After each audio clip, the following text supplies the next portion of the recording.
muito focado, assim, na minha experiência no GRAPEME, tá? Então, eu poderia dar uma enxurrada de informações no sentido de dados epidemiológicos, tal, mas eu vou tentar trazer um pouco a experiência junto com, claro, alguns embasamentos de coisas que eu, né, tinha que estudar, tinha que perceber, tá? Que eu acho que isso torna a coisa um pouquinho mais palatável, tá bom? Você consegue apresentar, Marcela? Senão eu posso tentar aqui. Sim, consigo sim. Deixa eu só colocar aqui. Eu tô pelo notebook e pelo tablet, tá? Uma loucura. Super te entendo. Aqui. Porque se não der, a gente consegue. Dá certo. Tá. Aí, joia. Então, né, como a Marcela me apresentou, perdão, meu nome é Elisa, né, sou médica psiquiatra formada na Unicamp, então eu sou da 34ª turma, gente, eu me formei em 2001, tá?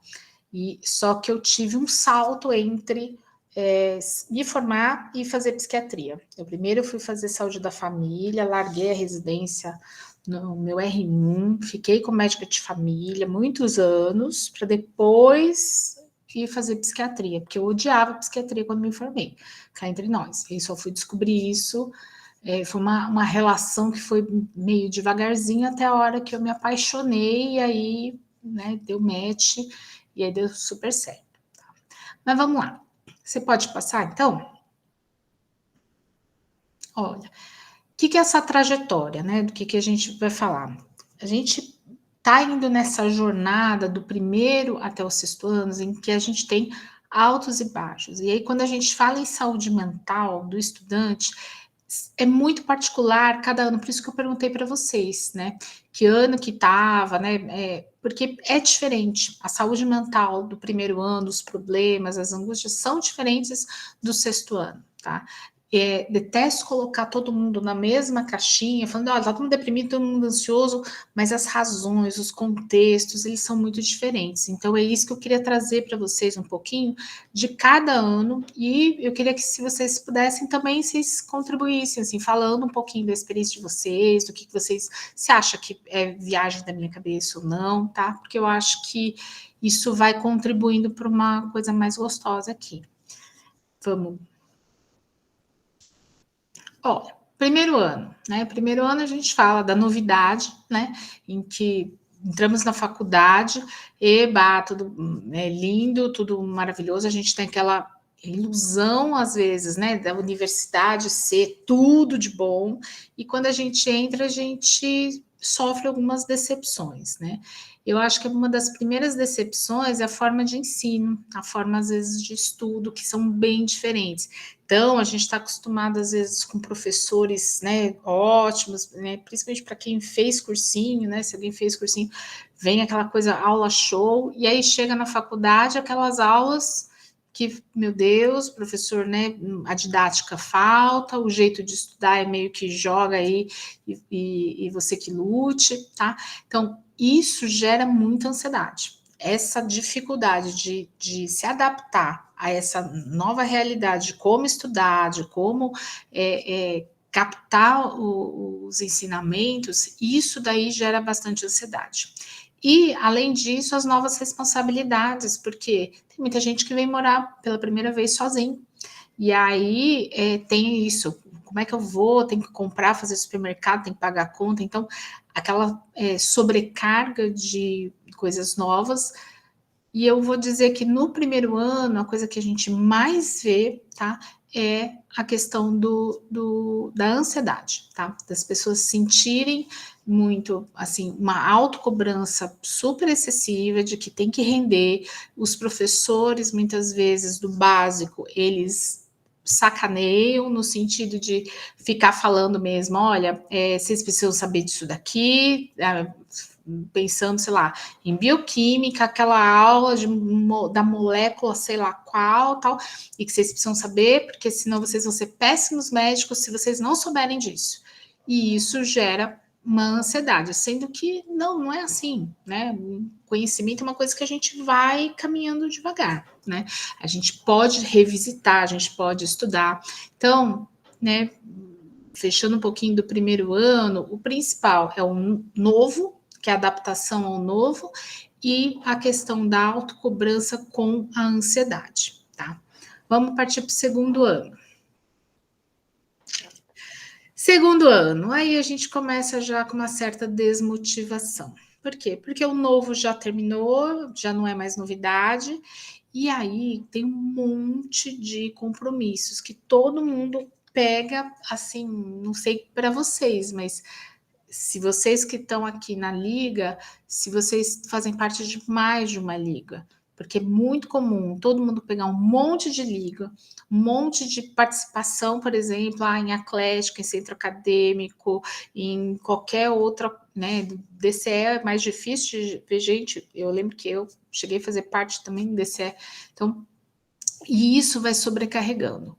Por um lado, é bem bacana, porque você tem uma motivação para ir para a faculdade, porque você está naquela época em que você está no segundo ano, né? Eu acho que estou chovendo no molhado aqui, mas que você está naquela coisa de ver as disciplinas do básico, está ainda distante da questão dos conceitos, né? Assim, de medicina. Tem uma outra aulinha que dá para dar um gostinho, mas que está longe. E aí tem uma certa decepção, tem um certo cansaço com o esquema e tem o excesso de compromissos. Então, uma coisa que acontece, aí vem não tanto o quadro de ansiedade, mas vem alguns quadros de estresse, de cansaço, tá? E alguns episódios mais depressivos. Não quer dizer que no primeiro ano não aparece, tá? No primeiro ano também tem quadros depressivos, mas a gente vê mais ansiedade. No segundo ano, a gente começa a ver mais quadros, né, de transtornos maiores aí, que é, por exemplo, o quadro depressivo, tá? Isso daqui, lembra que quando eu comecei a trabalhar no GRAPM, foi muito interessante, assim, porque vários colegas meus me perguntaram, assim, Elisa, e aí, tem muito aluno do segundo ano, tá? Por quê? Porque todo mundo adoeceu no segundo ano. Todo mundo adoecia, era uma coisa muito comum que a gente via, assim, na nossa turma, né? A gente ficando mal e vendo isso nesses 12 anos que eu fiquei no GRAPM, era um momento bem delicado. Tá? No momento em que você começa a se questionar o que você está fazendo, né? E começa a ter muito, acho que, do cansaço e dessa desmotivação, né? E aí, todo mundo fala para vocês, aguenta até o terceiro ano que melhora, aguenta até o terceiro ano que melhora, né? Então, é a hora em que a gente vai para o terceiro ano. Então, vamos lá, Marcelo. Vamos para o terceiro ano. Aí, o terceiro ano começa a ficar um pouco mais, assim, interessante, né? Vocês começam a ter sêmio, né? Começa a ter contato com o paciente, anamnese, né? Só que daí vem uma outra questão. Começa a ter mais dúvidas, inseguranças, porque a insegurança de lidar com o paciente, de lidar com o outro, muitas vezes isso é uma dificuldade, tá? Então, é nessa hora em que aparecem os quadros, por exemplo, de fobia social, e às vezes não precisa ser uma fobia social, né, clássica, assim, mas uma certa dificuldade social, tá? E aí começa a aparecer mais aqui, porque é a hora em que você é obrigado a conversar com o paciente, né, a tirar a história, a examinar, né? E você fica em grupos menores, né? E os grupos menores começam a interagir e os professores também estão mais em cima. Então é um grande momento em que aparecem alguns quadros ansiosos, né? E aparece uma certa fobia social, isso aparecia um pouco mais. Tem uma maior cobrança no geral, que é tipo, agora eu comecei a faculdade de medicina, né? Então, uma autocobrança grande, do tipo, eu preciso saber disso tudo aqui. E tem uma grande cobrança dos professores, porque a hora em que eles falam, olha, agora vocês não estão mais no básico. E essa cobrança gerando mais estresse, mais ansiedade, e aí esse adoecimento. Né? Então, isso acaba sendo mais comum, né? Essa insegurança, com esse aumento de cobrança, a partir do terceiro ano. Eu coloquei aqui, aí também, a questão de choques culturais, tá? Por quê? Porque a partir do terceiro, vocês começam a ter muito contato com professores, né? E aí, esse contato com os professores pode ser muito benéfico, mas às vezes é um contato que todo mundo sente de uma forma não benéfica, tá? No próximo, pode passar o próximo? Eu coloquei aqui, aí eu vou abrir um parênteses para vocês pensarem junto comigo, e aí eu vou tentar fazer com que vocês entendam um pouquinho o meu lado no sentido da minha geração. Pensa nessa linha do tempo aí que eu estou, né, mostrando para vocês. Anos 40, né, ali, guerra, Segunda Guerra Mundial. Anos 50, o pós-guerra. Então, tem uma tendência de reconstrução, mas tem uma tendência também de uma coisa muito de segurança, de se prender, como é que eu posso falar? Não é armazenar a palavra, mas assim, é de uma rigidez, de uma certa rigidez do pós-guerra, tá? Contextualizando aqui Brasil, anos 60, 70, ditadura militar, tá? Anos 80, e isso eu coloco também a questão aqui no Brasil da inflação. Vocês imaginarem, não sei quanto que vocês, né, conversaram ou sabem dessa rotina que era no dia a dia, as pessoas recebiam o salário e no mesmo dia iam para o supermercado, né? E enchiam o carrinho, não fazia compra por semana, fazia compra do mês, né? Já comprava para o mês inteiro, carrinho cheio. Por quê? Porque se deixasse para comprar no dia seguinte, já estava mais caro. Então tinha uma coisa de, né, comprar, de estocar. E nos anos 80 a gente ainda estava, né, porque bem ou mal a democracia veio só depois, mas então estava todo mundo ainda no estilo pós-ditadura militar. Então, contextualizando isso na questão econômica, a questão social, como que se dava, assim, das pessoas ainda numa coisa rígida, ainda num jeito de funcionar muito tem que engolir, tem que ser assim, né? E isso eu coloco bastante porque vocês têm bastante professores aí que ou nasceram ou, na verdade, já estavam trabalhando nos anos 80 no hospital, tá? Aí lá pelos anos 90 começa a internet, e aí eu acho que também é importante situar isso para vocês vão entender depois o porquê que eu estou colocando essa linha, mas é que pensa que a internet chegou no Brasil em 95. E aí eu, por exemplo, fui ter contato com a internet, eu estava quase na faculdade, né? Então, o jeito do conhecimento era um conhecimento muito mais lento. Então, se eu tinha que fazer uma pesquisa, eu tinha que ir lá na biblioteca, tinha que puxar uma gaveta, procurar umas fichinhas do livro que eu queria, puxava o livrinho, ia lá, buscava qual era o livro, aí fazia a pesquisa. Se eu ia ler uma revista, né, científica, eu precisava fazer esse mesmo processo, olhava tal, para depois conseguir o acesso à revista. Então, era tudo muito mais lento, né? Então, o conhecimento ele era mais lento, mas também você destrinchava aquele texto, porque dava um trabalho para você pegar aquele livro, então você destrinchava aquele livro, tá?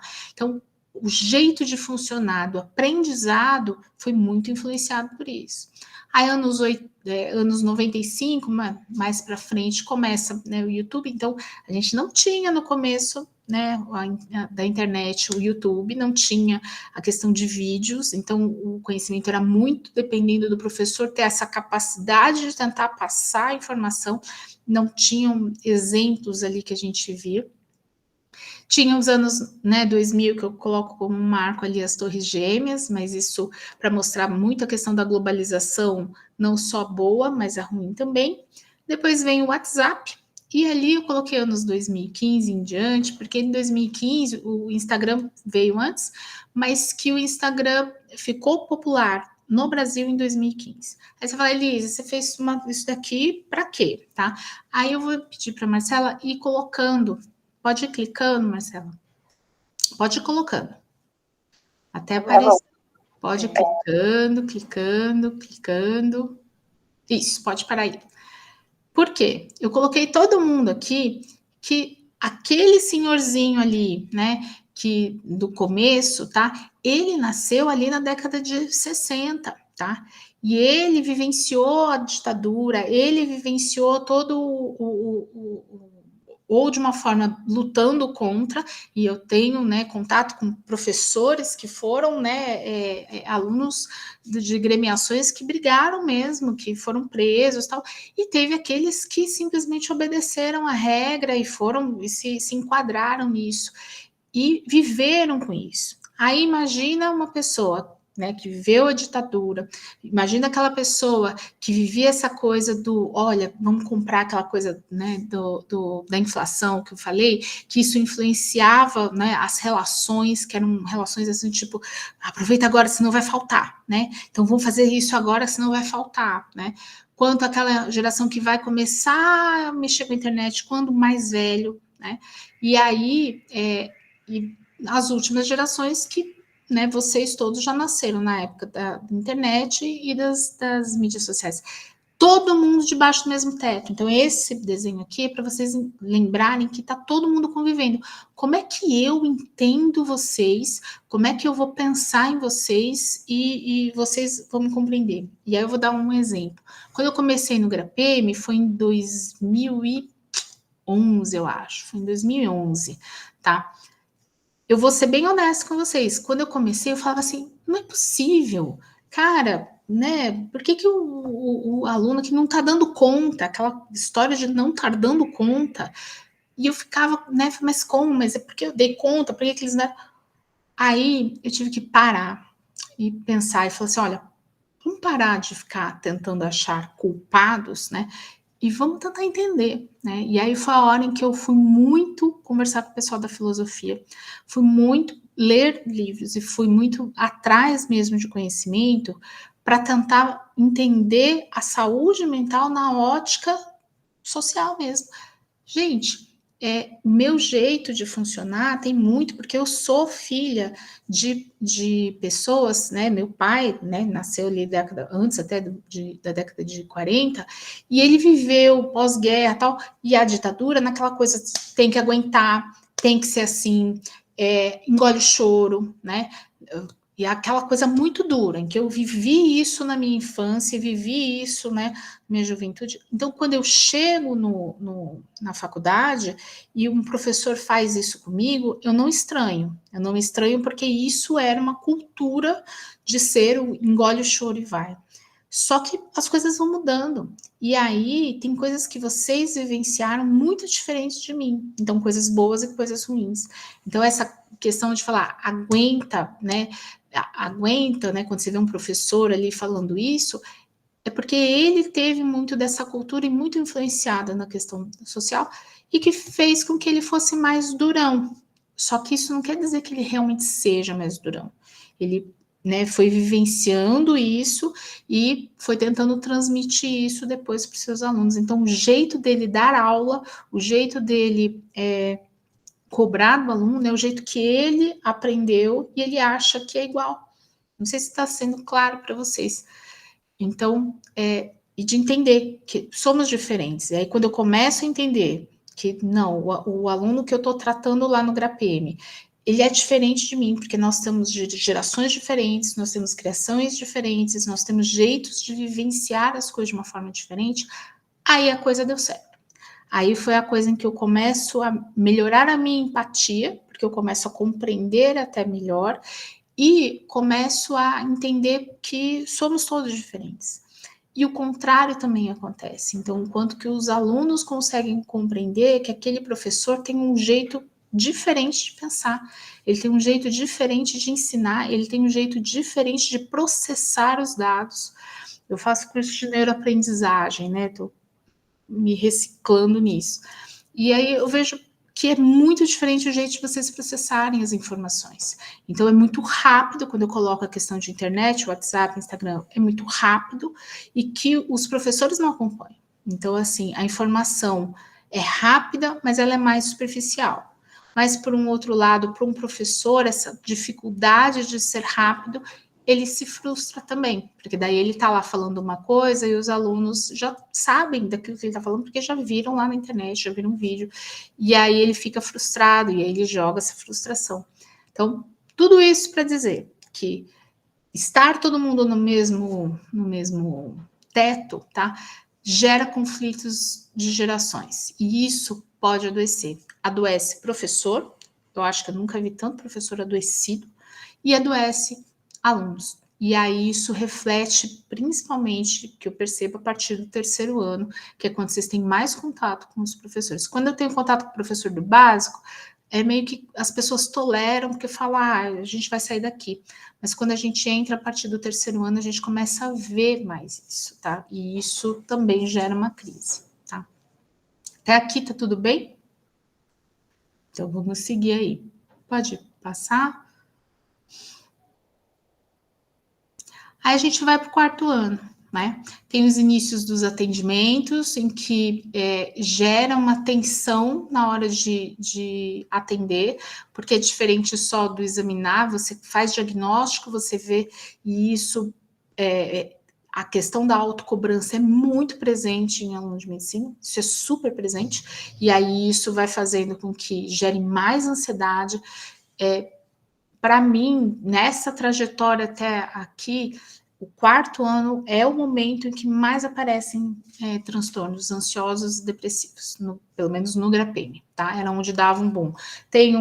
A presença, todo ano tem, mas no quarto ano isso é maior, tá? E eu acredito muito que tenha muito a ver com aquela questão de autocobrança, porque agora é hora, eu tô atendendo, eu tô medicando, meu Deus, e se eu errar, e se eu matar alguém, e se eu fizer alguma bobagem, então a questão da insegurança. O conflito com os colegas aparece muito mais, porque é a hora em que vocês vão para o posto de saúde e fica uma coisa, né, mais próxima ali dos colegas, e aí tem esses conflitos, tá? E a famosa divisão do internato, como aqui a maioria é do terceiro ano, mas já deve ter ouvido falar, se não ouviu, eu vou dar spoiler. Quando vão falar, normalmente isso acontece em agosto, já deve ter acontecido, então, é a famosa divisão do internato, porque é uma tensão, e eu acho isso muito. Eu queria muito fazer um estudo, assim, de colocar uma câmera e ver o que acontece, né? As pessoas se degladiam, né? As pessoas se xingam, as pessoas perdem uma noção de racionalidade. Por quê? Porque está mexendo com relações, está mexendo, olha, porque daí eu vou ficar com a pessoa que eu não gosto e vai ser o inferno. Não, não vai ser o inferno, mas a gente torna isso de uma maneira muito maior por conta dos conflitos, tá? E a hora também que começa a cair a ficha de que vocês passaram da metade do curso. E aí, nessa hora que tem essa metade do curso, fala, ih, passou, agora tá valendo, agora eu tô mais perto do fim do que do começo.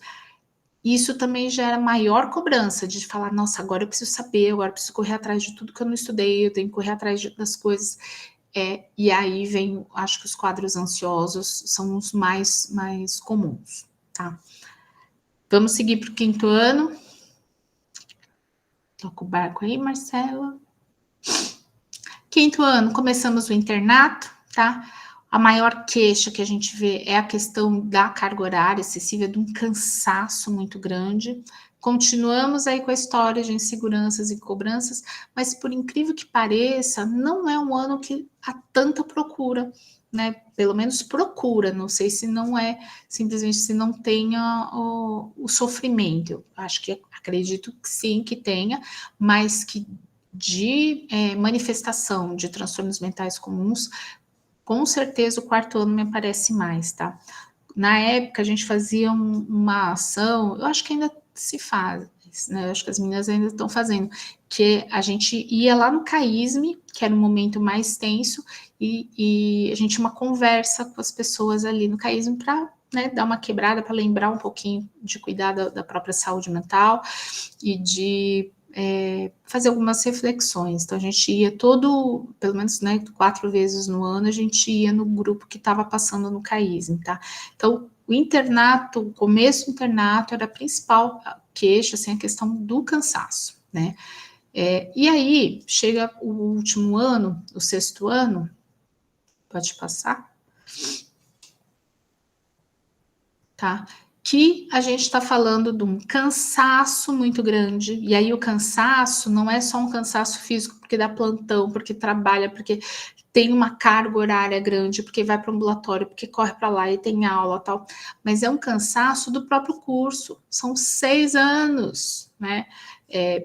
Aí você fala assim, eu não aguento mais. Quando você entra na faculdade com pessoas de outros cursos, não sei se vocês conviveram ou convivem com pessoas de outros cursos, as pessoas já estão se formando e você ainda está aqui. Você fala, putz, mas não aguento mais. Começa a vir um cansaço bem nesse sentido, estou de saco cheio, né? Aí vem a questão da insegurança de pensar, e agora? Eu vou me formar. Daqui a pouco, estou a um passo da formatura, né?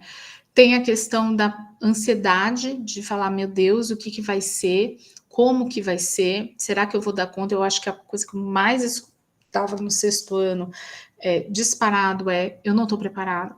E aí é uma insegurança e uma ansiedade do tipo, não vou dar conta, né? Com a questão da residência, que toda vez que você passa em algum ambulatório, vem um professor perguntando, o que, que você vai fazer? O que, que você vai prestar? Né? Então, tem uma cobrança geral de todo mundo sobre se você vai fazer prova de residência e o que, que você vai fazer. Tá? E se você vai fazer a prova de residência, ainda vem aquela cobrança de você está estudando? Não, porque eu já estudei isso, você já estudou aquilo? E aí essa cobrança, as pessoas dão uma pirada na prova de residência, assim, de estudar loucamente junto com a faculdade, tá? E a questão do desconhecido, né? E aí, na hora que eu me formar, como é que é essa história de eu preciso dar plantão, pessoa jurídica, PJ, o que é esse negócio de PJ? Como é que eu consigo plantão? Como é que eu consigo... Isso é tão intenso, essa questão do desconhecido, só para vocês terem uma ideia, assim, né? Eu, hoje em dia, não estou mais no GRAPM, mas eu fazia um trabalho, quem estava no 6º ano, de eu explicar o que era, né, pessoa jurídica, o que é abrir empresa, o que dar plantão, como é essa relação com pacientes e familiares, como era... É meio que falando como que ia ser a vida no pós-formatura, né? Tanto que agora eu tô fora do GRAPM, mas eu continuo fazendo isso, na clínica que eu trabalho, né? Minha clínica, a gente faz um grupo que a gente chama grupo de egressos, tamanha ansiedade, porque são pessoas, né, que acabam me procurando, assim, a gente faz grupos com trocas, para as pessoas entenderem que, olha, o que te espera, né? O que tem, como que se abre uma empresa, como que se lida com isso, como é que se lida com a questão de plantão, quais são as questões de éticas relacionadas, porque a gente tem muita aula de ética a faculdade inteira, mas tem muita coisa que falta na prática. Olha, o que eu posso fazer? O paciente quer fugir, eu posso permitir? Não posso? Como que eu faço? Eu sou responsável? Então, e aí isso vai gerando muita ansiedade, tá? Então, eu falo assim que a gente faz o grupo, assim, eu mesmo no privado, eu faço grupo com os alunos porque isso é muito presente, tá? Então, se a gente for pensar aqui no 6º ano, a ansiedade é o transtorno mental disparado mais comum, tá? E aí, pode continuar? O que a gente faz com toda essa informação? Quando eu falo para vocês transtornos mentais comuns, tá? É uma denominação que a gente usa para ansiedade, transtornos ansiosos, né, generalizados, para transtornos depressivos, tá? Que são os transtornos de adaptação, são os transtornos mentais mais comuns, tá? Lembrar que transtorno ansioso não faz parte de transtorno de humor. Quando a gente fala transtorno de humor, a gente fala em depressão e TAB, transtorno afetivo bipolar. E a ansiedade é um outro pacote. Então, quando a gente fala transtorno mental comum, a gente coloca todo mundo nesse pacote. E aí, a prevalência para aluno de medicina é enorme, tá? A gente tem estudos que vai para mais de 50% de transtornos mentais durante o curso, tá? E isso é muito frequente, e aí a gente fala assim, o que eu faço com isso, tá? Pode colocar, isso aqui vai ser um resumão, tá? É o equilíbrio. A gente tem que fazer o equilíbrio entre o racional e o emocional. Então, tem horas em que você vai ter que ponderar. Não, aqui eu vou pensar racionalmente, não vou, né, vai me contaminar de uma forma boa, né, com as minhas emoções, tá? E outras vezes é necessário se contaminar, entre aspas, né, com as minhas emoções. Por quê? Sei que agora deu uma pirada, assim, deu uma devagada aqui, mas é porque empatia é muito importante e eu fico muito triste quando eu percebo alguns alunos que perdem isso no decorrer do curso. Mas empatia em excesso também é ruim, porque daí a pessoa sofre muito e aquilo paralisa a pessoa, tá? Então, ter este equilíbrio, até onde eu posso ir, até onde eu consigo, isso tem que ser conversado, isso tem que ser trabalhado na cabeça de vocês. Até onde que eu posso ir como médica, como, né, profissional de saúde, e eu vou até onde eu posso ir, vou fazer o que está na minha mão, mas eu não posso ir demais, porque se eu for demais, eu vou sofrer, eu vou passar mal, eu vou paralisar e eu não vou ajudar o outro e pior, eu também vou ficar mal, tá? Então, esse equilíbrio é importante. Pode passar? A gente precisa ter alguns cuidados que eu pode até passar mais, Marcela, porque daí a gente já pode ir colocando, que depois eu acho que isso tem não, é isso aí. Que são coisas meio óbvias, que eu falo que falar do óbvio eu acho que é importante, tá? Exercício físico, quando a gente fala, é importante, né? Eu tô falando para vocês, tem primeiro, segundo, terceiro ano aqui, é importante, não é bobagem, tá? Os estudos mostram que é a coisa mais eficaz, né? Para prevenção e para tratamento, tá, de transtornos mentais comuns, exercício físico. E ouso dizer que principalmente exercícios físicos aeróbicos, tá? Então, é caminhada, é corrida, é bicicleta, é natação, tá? Por que isso? Porque eu preciso liberar neurotransmissor ali, principalmente noradrenalina, tá? Isso alivia muito a ansiedade. Porque vocês vão falar, Elisa, mas noradrenalina e ansiedade, quando eu faço picos de ansiedade, assim, eu libero noradrenalina. Ai, meu Deus, eu tenho prova de embryo. Ai, meu Deus, eu não sei o que vai acontecer. Eu vou tendo picos, tá? E aí, quando eu libero de uma forma um pouco mais constante, isso vai impedindo esses picos. Então, eu já vou ajudar para o transtorno mental comum, ansiedade. Se eu estou falando em liberar endorfina, serotonina, noradrenalina e dopamina através do exercício, eu estou tratando depressão, tá? E tem uma questão social do exercício físico, de você encontrar outras pessoas, e a gente precisa disso também para sentir um bem-estar. Então, é uma razão. Ter momentos de lazer. Eu acho muito doido quando um aluno só fala que quer estudar, que ele só está estudando. É muito péssimo, a gente não coloca todas as nossas maçãs num cesto só. A gente precisa distribuir. Por quê? Porque tem horas que a faculdade vai ser muito legal. E eu falo que eu adoro, né? Então, enquanto eu estava esperando vocês aqui, eu estava pesquisando outras coisas, estava lendo outras coisas, porque eu continuo curtindo muito ler, estudar, né, conhecimento, né? Tem de hoje o dia inteiro e estou curtindo, eu curto isso, tá? Só que tem vezes em que não tá tão legal. Tem vezes que eu tô meio de saco cheio, tem vezes que acontece de eu falar, putz, mas eu adoro psiquiatria e mesmo assim tem dias que não tá rolando. Aí, um outro aspecto da minha vida, tá bom, dá uma compensada. Aí aquele aspecto que não tá bom, sei lá, briguei com meu namorado. Aí um outro aspecto dos meus amigos, tá bom. Aí quando não tá bom, aí a medicina tá bom. Você vai equilibrando as coisas, porque a gente não tem 100% do tempo bom tudo, a gente vai equilibrando, tá? E isso é importante, a gente ter outros aspectos. Então, saiam, vão fazer coisas diferentes, vão olhar, conhecer outras pessoas, falar de outros assuntos, vão se divertir. Aí você vai falar assim, pô, eu não tenho grana. Eu era uma Duranga Kid, né? Então, assim, trabalhava, né, por conta, dava aula, era babá, dei meus pulos. E eu lembro que, na época que eu morei na moradia, a gente fazia churrasco, né? E era churrasco, assim, com carne que dava, né? E a gente montava, pegava tijolo, botava no chão, botava uma grelha em cima e fazia um churrasco com as pessoas que estavam lá. E assim, todo mundo Durango, né? Uma cerveja durava não sei quanto tempo. Por quê? Porque a gente não tinha grana. Mas o legal não era encher a cara.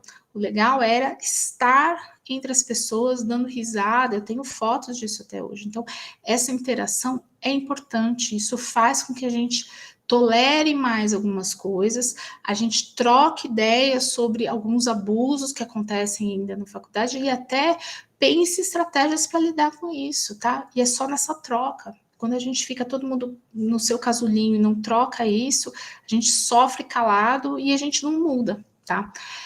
Conhecer as suas próprias emoções, aqueles emojis ali largados ali, mas assim, é conhecer suas emoções, isso é super importante. Espera aí, eu tô triste porque primeiro, eu tô com incômodo. Que incômodo é esse? O que eu tô sentindo? É do curso? É meu? E aí, quando eu converso com outras pessoas, eu vou vendo que é compartilhado. Opa, se é compartilhado, tem mais a ver com o curso do que comigo. Ah, não, sou eu mesmo. Então, deixa eu procurar ajuda. Eu preciso conhecer meus sentimentos para poder detectar, tá? A questão, né, dos estudos, de super importante estudar, aprender como estudar é diferente, é uma outra sacada, tá? E se divertir, eu falo curtir o que você está aprendendo, né? Não é só uma questão de notas. Tudo bem que vocês vão ver falar, Elisa, é importante nota, todo mundo precisa passar, mas é muito legal quando você vai lá, estuda, passou, mas também você curte aquilo que você está estudando, tá? Isso é muito legal, porque daí você faz sem sentir, tá? Fica mais leve, tá? E o último que eu deixei ali, que é, se precisar, de pedir ajuda. Nesses 12 anos de GRAPEME, quando eu comecei, cara, assim, a gente ficava num lugar que era uma portinha e as pessoas tinham medo de ir procurar o GRAPEME, porque ninguém podia saber que você estava indo procurar ajuda, né? Então era uma coisa muito sigilosa, e tanto que a gente ficou muitos anos muito noiada ainda, de tentar fazer um atendimento bem reservado, que ninguém soubesse e tal, porque isso foi facilitando com que as pessoas procurassem, tá? Era ao mesmo tempo trabalhar para tirar os mitos e tirar o estigma, para as pessoas poderem procurar, mas por um outro lado, respeitando aqueles que ainda tinham esse estigma, sabe? Aquele medo do estigma. Então a gente atendia uma coisa lá escondidinho mesmo, tá? E isso foi quebrando, as pessoas foram entrando, foi quebrando e foi ficando bacana, porque a gente foi vendo isso através da procura, o aumento da procura. Nossa, foi assim, eu tinha esses dados, eu não lembro mais de cabeça, que ficaram lá no GRAPEME, esses dados, mas da evolução da quantidade de atendimentos e da procura das pessoas. Só que daí foi uma parte boa e uma parte ruim, porque daí cresceu tanto que o volume começou a ter um gargalo. Aí começou a ter uma procura, e, por exemplo, em psicoterapia, ter fila de espera e ter essa dificuldade, tá? Mas a ideia é que procura, tá? Se você sentiu que existem, né, sintomas que estão além do contexto, que são sintomas que te paralisam, paralisa a cabeça, porque só tá pensando naquilo, não consegue pensar em outra coisa, tô deprimido, eu tô ansiosa que não consigo pensar em outra coisa, paralisa seu comportamento, que você não consegue, trava numa prova, trava na frente de um paciente, ou não tá indo, ou paralisa os seus sentimentos mesmo, que você só consegue sentir aquele sentimento. Uma coisa é sentir uma tristeza, e depois eu vou fazer outras coisas e tô me divertindo, tô bem e tal, e vou sentindo todos os sentimentos que são normais. Outra coisa é eu só conseguir ter um sentimento, isso está me paralisando. Então, percebeu que está paralisando, percebeu que está sendo muito frequente, percebeu que está sendo fora de contexto, pede ajuda, né? E aí se dá um jeito, tá? Eu acho que é importante ter isso na cabeça, uma prevenção, mas se acontecer, de procurar ajuda, tá? Eu acho que é isso. Queria deixar aí para vocês, né, abertos, se vocês quiserem perguntar alguma coisa. Sabe que eu falei isso, mas eu acabei esquecendo de falar duas coisas, tá? Que as pessoas me perguntavam, eu me abro para pergunta e eu mesmo pergunto. Uma é que, existe, Elisa, alunos, médicos que tenham transtorno afetivo bipolar ou que sejam esquizofrênicos, né? Isso era uma das coisas que as pessoas me perguntavam antes, eu falo, existem. Menos do que os transtornos mentais comuns, transtornos mentais comuns, como eu falei, passa de 50%, mas os transtornos psicóticos, sim, existem, tá? Tem que ter um cuidado, um jeito, né, da gente conduzir, de trabalhar, de não se expor e de perceber mesmo como é que a gente pode ajudar a pessoa, mas aluno de medicina é como, né, população geral, assim, existem, tá? E uma outra questão que daí acho que é importante fazer essa ressalva, gente, o uso de substância dentro de alunos de medicina, né, substâncias psicoativas, é uma coisa muito gritante, tá? É muito alta a prevalência e incidência de uso de substância e o uso problemático, tá? Não é o uso ocasional, é o uso problemático, tá?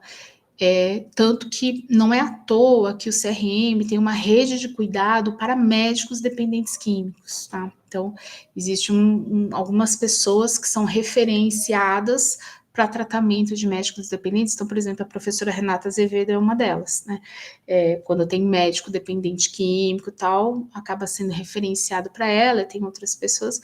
E só eu tenho no consultório também pelo menos 4 médicos dependentes químicos, né? Então, quero muito que vocês tenham isso como um alerta, tá?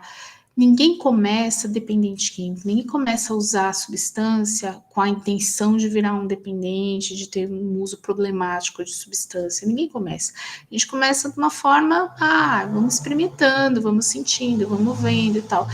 E aí a coisa vai caminhando e ninguém sabe quem que vai ser aquela pessoa que vai ser um uso esporádico, social, na faculdade depois, vida que segue, não vai ter problemas, e quem vai ser a pessoa que vai ser uso problemático. A gente não tem uma coisa tão preditiva assim, tá?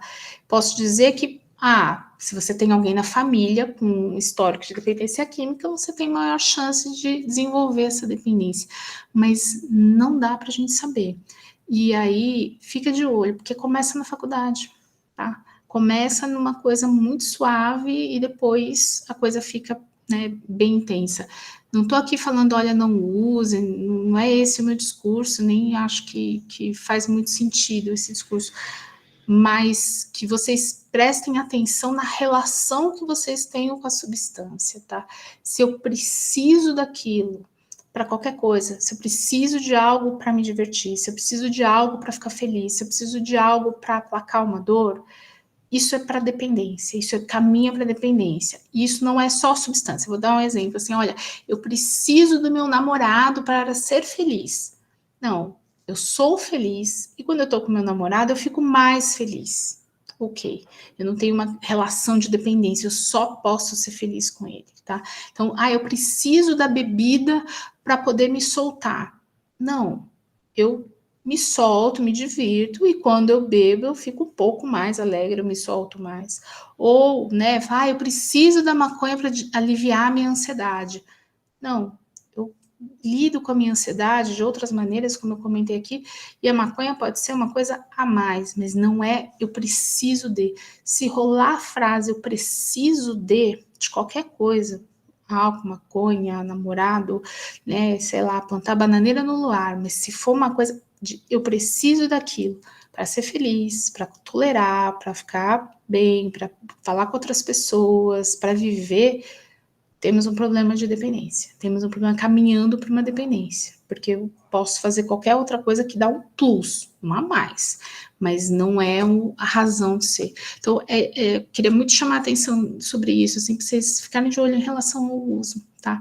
Que é bem comum no meio médico. Tá? Agora sim, agora se vocês quiserem perguntar alguma coisa, colocar alguma coisa, ok?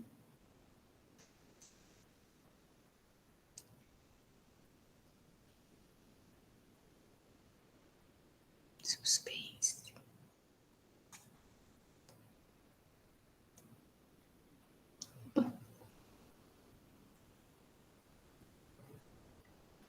Bom, acho que ninguém tem perguntas. A aula foi, nossa, sensacional. Acho que foi muito bom para todo mundo daqui. E muito obrigada, professora. Foi uma honra receber você aqui. E é uma aula super importante. Muito obrigada. Ai, obrigada. Espero que eu tenha ajudado alguma coisa. Eu pensei em não fazer aquela coisa com dados um monte, porque eu acho muito chato, tá? Mas, enfim. Tentei trazer um pouquinho desses 12 anos aí de grapeme, né? Muito obrigada pela aula. Obrigada, viu, gente? Então, espero que vocês aí se cuidem, se curtem a faculdade, curtam bastante, porque acho que é tudo de bom, sabe? Quando tem coisas assim que eu sou apaixonada ainda e queria poder passar para vocês isso daí. É muito legal, né? Algumas coisas não, né? Vou fazer uma última pergunta. Gente, o violino continua pegando no pé de vocês?